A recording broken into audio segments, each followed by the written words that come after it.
Today is the 140th anniversary of the shootout at Glenrowan when police captured the Kelly gang, comprising Ned Kelly, Dan Kelly, Steve Hart and Joe Byrne. Ned Kelly was captured at about 7 o'clock in the morning when he left Ann Jones's hotel, where they'd captured some of the townsfolk at Glenrowan, gave them free alcohol for 24 hours. Ned came out in his suit of armour, guns blazing, but the police quickly captured him by shooting towards his legs where he was unprotected. Ned was later taken to Melbourne, where he was tried for murder and executed by hanging on the 11th of November 1880. Joe Byrne, another member of the gang, was shot dead at the hotel, and that left Dan Kelly, the younger brother of Ned, and Steve Hart. They remained in the hotel up until about 3 o'clock when a decision was made on this day 140 years ago to set fire to the hotel to flush them out. And that's what happened. 2 bodies eventually came out, charred to a cinder, reduced to charcoal, barely identifiable even as a human remain. But they were buried, and that was the end of the Kelly gang. It was until 1933 when a man walked into the offices of the Sunday Truth newspaper in Brisbane, claiming to be Dan Kelly, using the name James Ryan, and he told the story over a period of month on the front page of the Brisbane Truth newspaper that he and Steve Hart had escaped the hotel fire by hiding in a cellar at the hotel and had escaped to Queensland.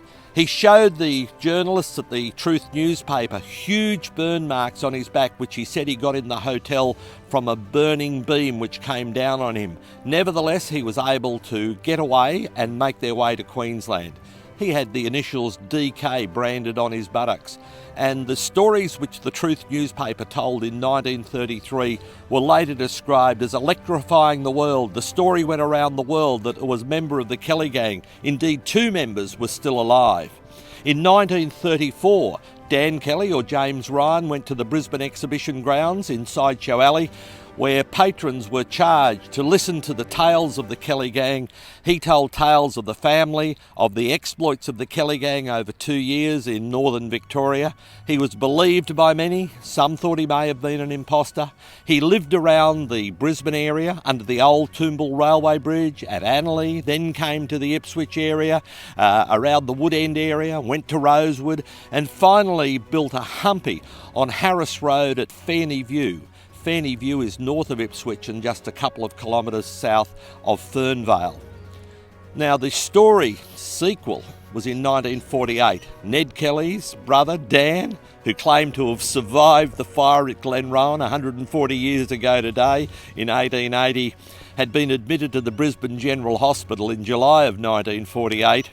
He was released and made his way on the 29th of July back to Ipswich and presumably back to Fairney View near Fernvale.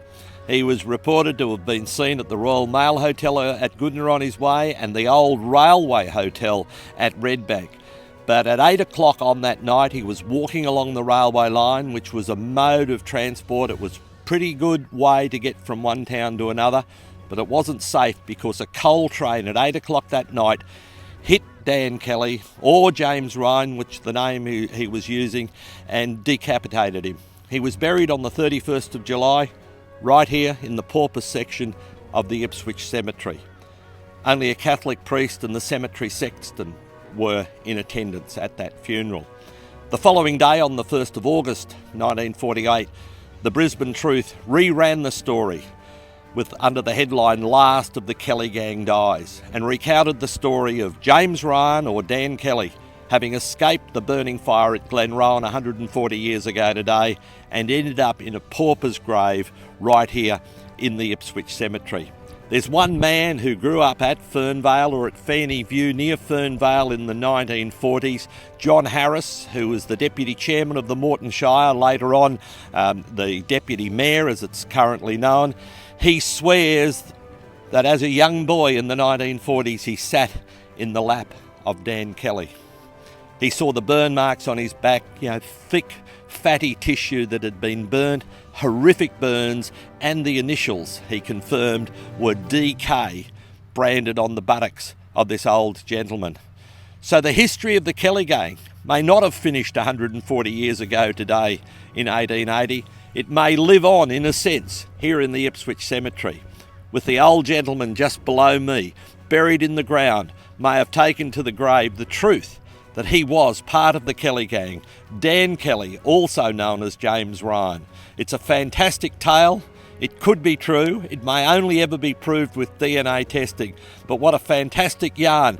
If it's ever proved to be true, Australia's history books will have to be rewritten, and the history of 140 years will have to be changed to recognise the fact that the last bushranger in Australia is buried in the Ipswich Cemetery, having died in 1948 and brought a portion of the Kelly gang history to the state of Queensland.